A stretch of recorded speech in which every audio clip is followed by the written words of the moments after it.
It's good to see him get back into, he's starting to feel himself if he's catching balls.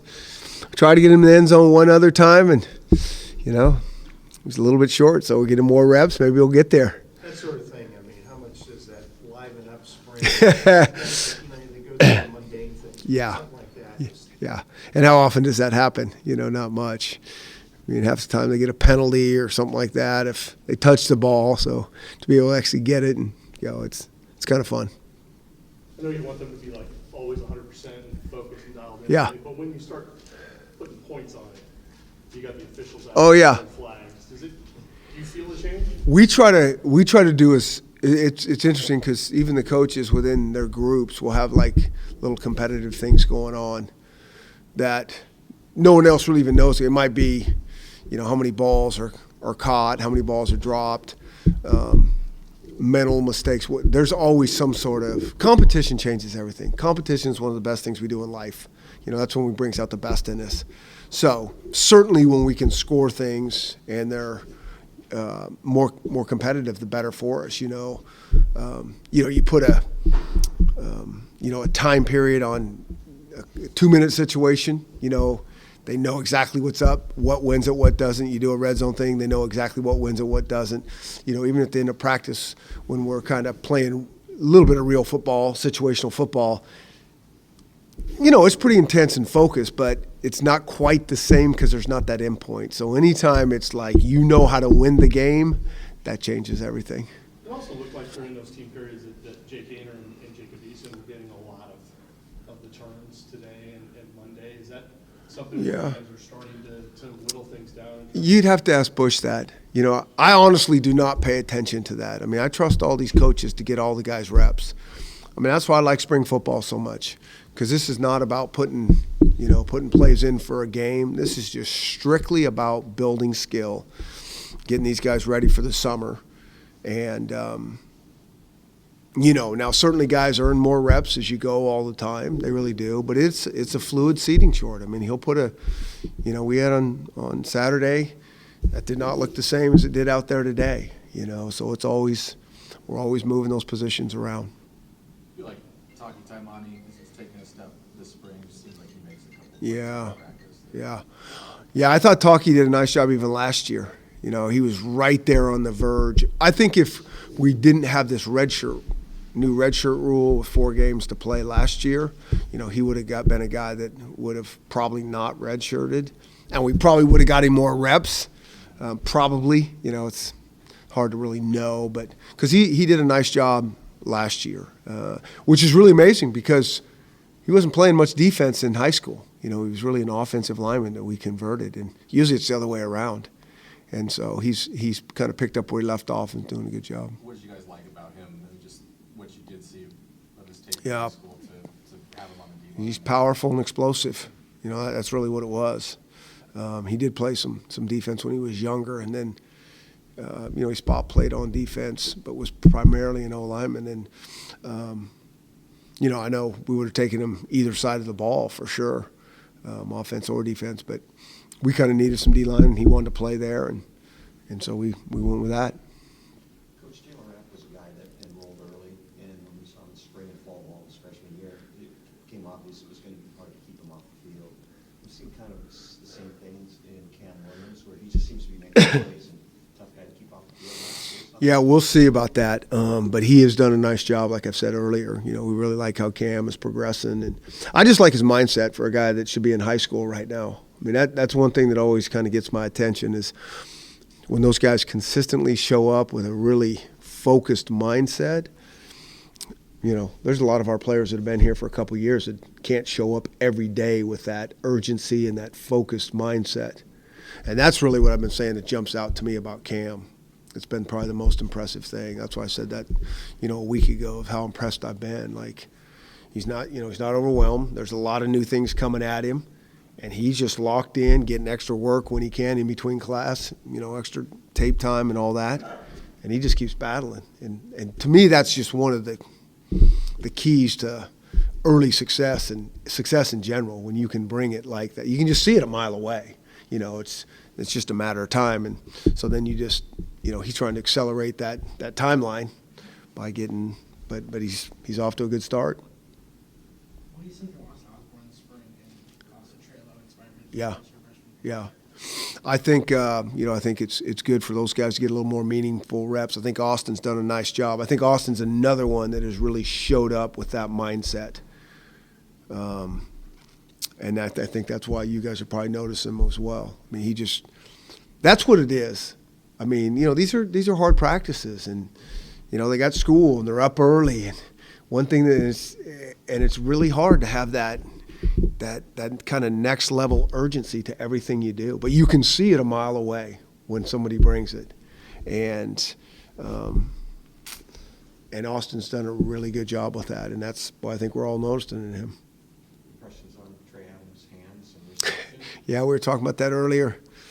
I think he's trying to get himself back in the mix for one of those tackle eligible plays, and you only get so many chances, so you better capitalize. But looks like his hands are better. Chris, with that competition piece, you talk about changing everything. I know in the games you don't want them to be talking a lot. Yeah. Terms of the smack and things like that. Yeah. And would get penalized. But during spring and fall, Yeah. what are your thoughts on? Yeah. Do they crack you up sometimes with some of the stuff this year? No, I just want them locked in, and I want them talking a lot. I want them talking to each other a lot. If they're one of the 11 on the field, I can't tell you how much we stress that about this communication piece, and not just like assignment communication, but really that positive language going towards your teammates. And certainly there's going to be the healthy banter on the other sidelines, which is fine. But yeah, we just want it to be game-like. You can just see when everything changes out there, like the more urgency we put on it. Whether we're changing a snap count, all of a sudden there's somebody jumping off sides on whatever side of the ball, and or you're going fast, or you're in a 2-minute situation, like that game type urgency just changes. So as coaches, that's what we're trying to do, is just create as many situations like that. Because, if you practice energy level wise and focus level down here, which happens a lot, it all looks good out there until you start going, real. And it's not like even the same game. And you just see it every day out there when we change these different periods, and not every period can be, 100 degrees intensity. When you're installing plays, it's not going to be like that. But it all looks, I got this. No, you don't got this. Those are the 3 worst words a coach can hear. I got you. No, you don't. You show us. And then it's our job to turn up the temperature, so they have to operate in a real environment. But the banter's good. Oh yeah, I mean it's all healthy, it's all fun, and it changes the energy and all those things. What I'm not good with is when they're one of the 11 and make a stupid play, hit a guy out of bounds, jump off sides, hold, hand to the I'm not good with that. That's not smart football. Whatever on the other stuff.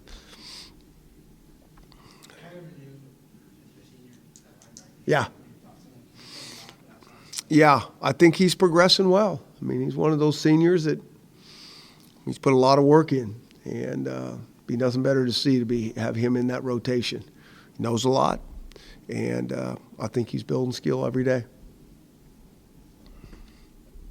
Coach, NFL draft coming up soon. Yeah. Do you sit down and watch that? Oh yeah. Watch it on your phone? How do you do that? I watch it usually. I usually try. I've been at the last couple, so that's been awesome to be back there, and I don't think Byron's going back this year, so I'll hang out and I'll watch it somewhere. But yeah, I enjoy that. I mean, I think all of our guys do, and whether they're our guys, I think we're going to have quite a few guys drafted, and even if not, and guys we've played against, I think it's really fun day for college football. One of your guys more intriguing for you to watch where he falls than another, maybe like Greg or somewhere, where it's just kind of more interesting? Yeah, there's not one that's more intriguing to me. I just really want whether they get drafted or not, you just keep your fingers crossed that it's with the right right team, because so much of that is timing and right people being with the right people and they fit that organization. And whether a guy's a first rounder, fourth rounder, or a free agent, you just keep your fingers crossed that it's the right. It's all fun and games. I always say that it's all fun and games on signing day, right? In college football, you better be the right fit, or it's not going to work out. Same thing in the NFL game. It's all great on draft day, but you just really hope for these kids that they fit that whole culture and scheme and all those things.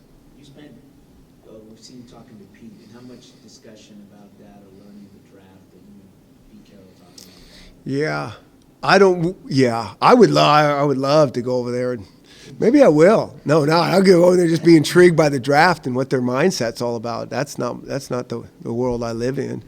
We have a lot of good conversations about other things and players and different stuff like that. He's been great. The CX have been awesome to be around for us.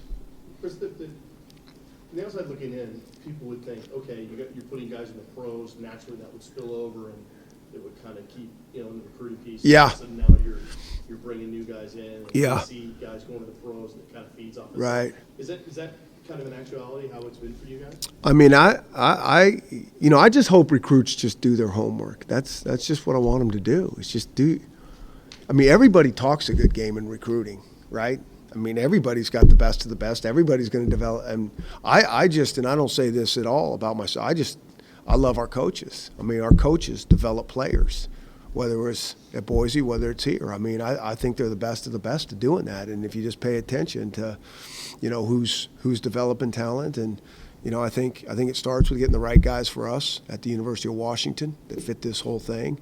And when you do that, then you're going to get an elite education, and you're going to have a chance to play in the NFL. I think if you just look what's going on, track record kind of proves itself. I was going to say, I think it was Coach Hopkins that said credibility is something that's built when it's like consistency over time. Yeah. You build that credibility. Right. You feel like that Yeah. credibility is being built. Yeah, I mean, I think it's, any one year things can happen, but when it's kind of happening year after year, something must be going on pretty good there.